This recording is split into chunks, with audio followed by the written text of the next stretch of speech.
After 2 years on hold, WED came back to the Alice in Wonderland dark ride.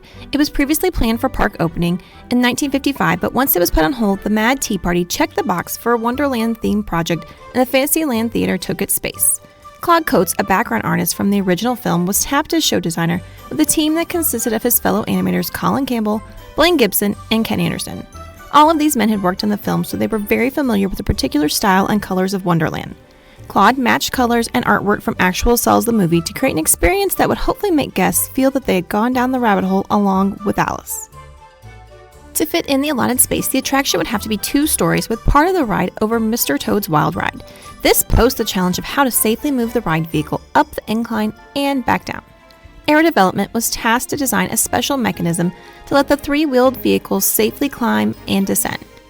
The original ride vehicles were designed to be playing cards, but Walt wanted caterpillars, which left from an oversized garden, unlike the Renaissance fair style of the rest of Fantasyland. Blaine Gibson sculpted the caterpillars out of fiberglass that were then attached to the Aero Development design chassis, and they put Claude Coates' name on the patent. They used flat cutouts with some dimensional figures, singing flowers, teacups, and teapots to follow the psychological journey Alice goes through rather than the original narrative. Catherine Beaumont reprised her role as Alice to record the opening lines for the ride. The attraction featured an upside-down room, an oversized room, flower room, and the Tulgey Wood as you went up the incline. You would then be shrunk down for the tea party, and the outside portion was just to go down the incline. Guests were disappointed there was no Queen of Hearts, Tweedles, or Caterpillar in the actual ride and no real conclusion to the end.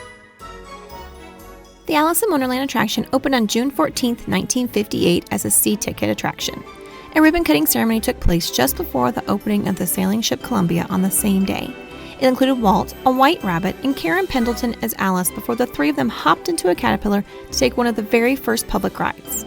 Other than a redesign to tone down the scariness of the Cheshire Cat, White Rabbit, Mad Hatter, and March Hare, the attraction remained this way for many decades until the opening of New Fantasyland in 1984.